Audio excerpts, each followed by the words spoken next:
ಹಾಸನ ಜಿಲ್ಲೆಯಲ್ಲಿ ದ್ವಿತೀಯ ಪಿಯುಸಿ ವಾರ್ಷಿಕ ಪರೀಕ್ಷೆಯಲ್ಲಿ ಗಂಭೀರವಾದಂತಹ ಒಂದು ಎಡವಟ್ಟು ನಡೆದಿರತಕ್ಕಂಥದ್ದು. ಹಾಸನ ಜಿಲ್ಲೆಯ ಬೇಲೂರು ಪಟ್ಟಣದಲ್ಲಿ ಈ ತರದೊಂದು ಘಟನೆ ನಡೆದಿದೆ. ಪರೀಕ್ಷಾ ಕೇಂದ್ರದ ಅಧಿಕಾರಿಗಳ ನಿರ್ಲಕ್ಷ್ಯದಿಂದ 6 ವಿದ್ಯಾರ್ಥಿನಿಯರಿಗೆ ತಪ್ಪು ಪ್ರಶ್ನೆ ಪತ್ರಿಕೆಯನ್ನ ನೀಡಿರ್ತಕ್ಕಂಥದ್ದು ಇದೀಗ ವಿವಾದಕ್ಕೆ ಕಾರಣವಾಗಿರ್ತಕ್ಕಂಥದ್ದು. ಬೇಲೂರು ಪಟ್ಟಣದ ಬಾಲಕಿಯರ ಸರ್ಕಾರಿ ಪದವಿ ಪೂರ್ವ ಕಾಲೇಜಿನಲ್ಲಿ ನಡೆದಂತ ಕಂಪ್ಯೂಟರ್ ಸೈನ್ಸ್ ವಿಷಯದ ಪರೀಕ್ಷೆಯಲ್ಲಿ ಎಡವಟ್ಟು ಸಂಭವಿಸಿದೆ. ಪರೀಕ್ಷೆಗೆ ಹಾಜರಾದಂತಹ 6 ವಿದ್ಯಾರ್ಥಿನಿಯರಿಗೆ ನಿಯಮಿತವಾದ ಪ್ರಶ್ನೆ ಪತ್ರಿಕೆಯನ್ನ ಏನು ಕೊಡಬೇಕಾಗಿತ್ತು ಅದರ ಬದಲಾಗಿ ರಿಪೀಟರ್ಸ್ಗೆ ನೀಡಬೇಕಾಗಿದ್ದ ಪ್ರಶ್ನೆ ಪತ್ರಿಕೆಯನ್ನ ನೀಡಿರ್ತಕ್ಕಂಥದ್ದು. ಕಳೆದ ವರ್ಷ ಮತ್ತೆ ಈ ವರ್ಷ ಪಠ್ಯಕ್ರಮದಲ್ಲಿ ಬದಲಾವಣೆಗಳಾಗಿದ್ದಾವೆ. ಈ ಹಿನ್ನೆಲೆಯಲ್ಲಿ ಪ್ರಶ್ನೆ ಪತ್ರಿಕೆ ಕೂಡ ವಿಭಿನ್ನವಾಗಿತ್ತು, ಬೇರೆ ಬೇರೆ ಆಗಿತ್ತು. ವಿದ್ಯಾರ್ಥಿನಿಯರಿಗೆ ಇದೇ ಪ್ರಶ್ನೆ ಪತ್ರಿಕೆಯನ್ನ ಕೊಟ್ಟಿದ್ದಾರೆ. ಕನ್ಫ್ಯೂಸ್ ಮಾಡ್ಕೊಂಡು ರಿಪೀಟರ್ಸ್ ಕೊಡ್ಬೇಕಾದಂತ ಕ್ವಶನ್ ಪೇಪರ್ ಗಳನ್ನ ಈ ಬಾರಿ ಎಕ್ಸಾಮ್ ಬರೀತಾ ಇರ್ತಕ್ಕಂಥ ವಿದ್ಯಾರ್ಥಿನಿಯರಿಗೆ ಕೊಟ್ಟಿದ್ದಾರೆ. ವಿದ್ಯಾರ್ಥಿನಿಯರಿಗೆ ಡೌಟ್ ಆಯ್ತು, ಯಾಕೆ ಈ ಪ್ರಶ್ನೆಗಳು ಏನೇನೋ ಬಂದಿದ್ದಾವಲ್ಲ, ನಮ್ಗೆ ಇಲ್ದೇ ಇರ್ತಕ್ಕಂಥದ್ದೆಲ್ಲ ಬಂದಿದೆಯಲ್ಲ ಅಂತ.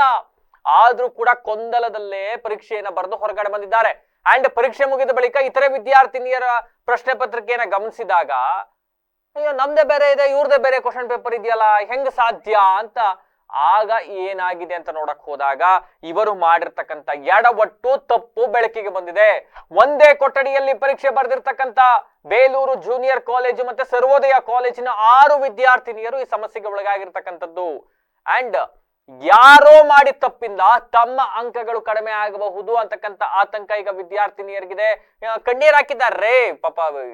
ಕಷ್ಟಪಟ್ಟು ಎಕ್ಸಾಮ್ ಓದಿರ್ತಾರೆ, ದ್ವಿತೀಯ PUC ಕಷ್ಟಪಟ್ಟು ಓದ್ಕೊಂಡು ಕನ್ಸಿಟ್ಕೊಂಡು ಬಂದು ಎಕ್ಸಾಮ್ ಬರೀಬೇಕಾದ್ರೆ ಯಾರೋ ತಲೆಯಲ್ಲಿ ಕನಿಷ್ಠ ಜ್ಞಾನ ಇಲ್ದೇ ಮಾಡಿರ್ತಕ್ಕಂಥ ಎಡವಟ್ಟಿಗೆ ಪಾಪ ಈ ವಿದ್ಯಾರ್ಥಿಗಳು ಏನ್ ಮಾಡ್ತಾರೆ, ಈ ವಿದ್ಯಾರ್ಥಿನಿಯರು ಏನ್ ಮಾಡಕ್ಕಾಗತ್ತೆ.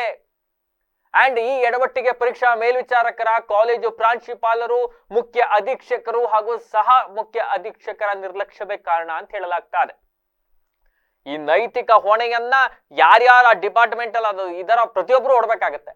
ಇನ್ನು ಘಟನೆಗೆ ಸಂಬಂಧಿಸಿದಂತೆ ಸಂಬಂಧಪಟ್ಟ ಅಧಿಕಾರಿಗಳು ಕ್ರಮ ಕೈಗೊಳ್ಳಬೇಕು ಅಂತ ವಿದ್ಯಾರ್ಥಿನಿ ಹಾಗೂ ಅವರ ಪೋಷಕರು ಆಗ್ರಹಿಸಿದ್ದಾರೆ. ಕ್ರಮ ತಗೊಳ್ಳೋದಲ್ಲ ಸೆಕೆಂಡ್ರಿ, ಎಲ್ಲ ಎಜುಕೇಶನ್ ಡಿಪಾರ್ಟ್ಮೆಂಟ್ ಅಲ್ಲಿ ಇರೋರು, ಎಲ್ಲ ಎಜುಕೇಶನ್ ಡಿಪಾರ್ಟ್ಮೆಂಟ್ ರೇ.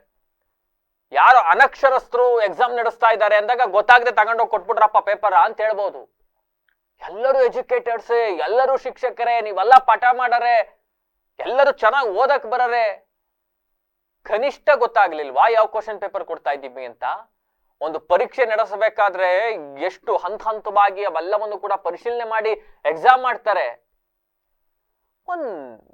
ಯಾವ ಕ್ವಶನ್ ಪೇಪರ್ ಕೊಡ್ತಾ ಇದೀನಿ ಏನು ಅನ್ನೋದೇ ಗೊತ್ತಾಗಲಿಲ್ಲ ಅನ್ನೋದಾದ್ರೆ ಯಾರನ್ನ ಇಲ್ಲಿ ಶಿಕ್ಷಕರು ಅನ್ಬೇಕು, ಯಾರನ್ನ ಅನಕ್ಷಕರು ಅನ್ಬೇಕು, ನನಗಂತೂ ಗೊತ್ತಾಗ್ತಾ ಇಲ್ರಪ್ಪ. ಹಾಳು ಬಿದ್ದೋಗ್ಲಿ, ಏನಾರ ಆಗೋಗ್ಲಿ, ಈಗ ವಿದ್ಯಾರ್ಥಿಗಳ ಗತಿ ಏನು, ವಿದ್ಯಾರ್ಥಿಗಳ ಪಾಡೇನು? ಸರ್ಕಾರ ಈಗ ಮಧ್ಯಪ್ರವೇಶ ಮಾಡ್ಬೇಕಿದಕ್ಕೆ. ಯಾರ್ಯಾರು ಹಿಂಗ್ ಮಾಡೋರು ಅವ್ರ ಮೇಲೆ ನಿರ್ದಾಕ್ಷಿಣ್ಯವಾಗಿ ಕ್ರಮ ತಗೊಳ್ಳಿ. ಸೈಮಲ್ಟೇನಿಯಸ್ಲಿ ಆ ವಿದ್ಯಾರ್ಥಿನಿಯರಿಗೆ ನ್ಯಾಯ ಒದಗಿಸ್ಬೇಕು. ಅವ್ರಿಗೇನ್ ಮತ್ತೆ ರಿಪೀಟ್ ಎಕ್ಸಾಮ್ ಕೊಡ್ತಿರೋ, ಗ್ರೇಸ್ ಮಾರ್ಕ್ಸ್ ಕೊಡ್ತಿರೋ, ಏನ್ ಯೋಚನೆ ಮಾಡ್ತಿರೋ, what ever it may be, ಆ 6 ವಿದ್ಯಾರ್ಥಿನಿಯರಿಗೆ ಯಾವ ಕಾರಣಕ್ಕೂ ಅನ್ಯಾಯ ಆಗಕ್ಕೆ ಬಿಡಬಾರ್ದು.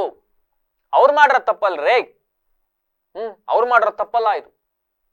ಯಾರೋ ಒಂದಿಬ್ರಿಗೆ ನೀವು ಸಸ್ಪೆಂಡ್ ಅಲ್ಲಿ ಇಟ್ಬಿಟ್ಟು ರಜಾ ಸ್ಟಾರ್ಟ್ ಆದ್ಮೇಲೆ ಮತ್ತೆ ವಾಪಸ್ ತಗೊಳ್ಳೋದಲ್ಲ. ನೆಕ್ಸ್ಟ್ ಮತ್ತೊಬ್ರು ಈ ತರ ಕ್ವಶನ್ ಪೇಪರ್ ಕೊಡಬೇಕಾದ್ರೆ 10 ಸಲ ಕಂಡುಬಿಟ್ಟು ನೋಡೋ ತರದಾಗಬೇಕು. ಲಾಸ್ಟ್ ಎಕ್ಸಾಮ್ ಇತ್ತು ಇವತ್ತು, ಮಕ್ಳು ಪಾಪ ಖುಷಿಯಾಗಿದ್ದು ಕೊನೆ ಎಕ್ಸಾಮ್ ಬರ್ದು ಮನೆಗೆ ಹೋಯ್ತೀವಿ ಅಂತ. ಈ ತರ ಎಡವಟ್ಟು ಮಾಡಿಟ್ಟು ಮಕ್ಕಳು ಭವಿಷ್ಯದ ಜೊತೆ ಚೆಲ್ಲಾಟ ಆಡಿದ್ದಾರೆ.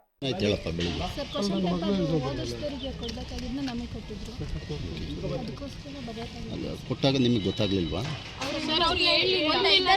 ಸಿಮಿಲರ್ ಇದ್ವು, ಹಂಗಾಗಿ ನಾವು ರಿಸಲ್ಟ್ ಬಂದಿತ್ತೇನೋ ಅಂತ ಅನ್ಕೊಂಡ್ವಿ. ಅವ್ರು ಏನು ಹೇಳೂ ಇಲ್ಲ ನಮ್ಮ ಹತ್ರ, ಓಲ್ಡ್ ಸ್ಟೂಡೆಂಟ್ಸ್ ಪೇಪರ್ ಅಂತ. ಅದು ಯಾವ ಅಲ್ಲಪ್ಪ, ನಿಮಗೆ ಯಾವಾಗ ಅದು ಪೇಪರ್ಸ್ ಇದೆ ಮಗನೇ?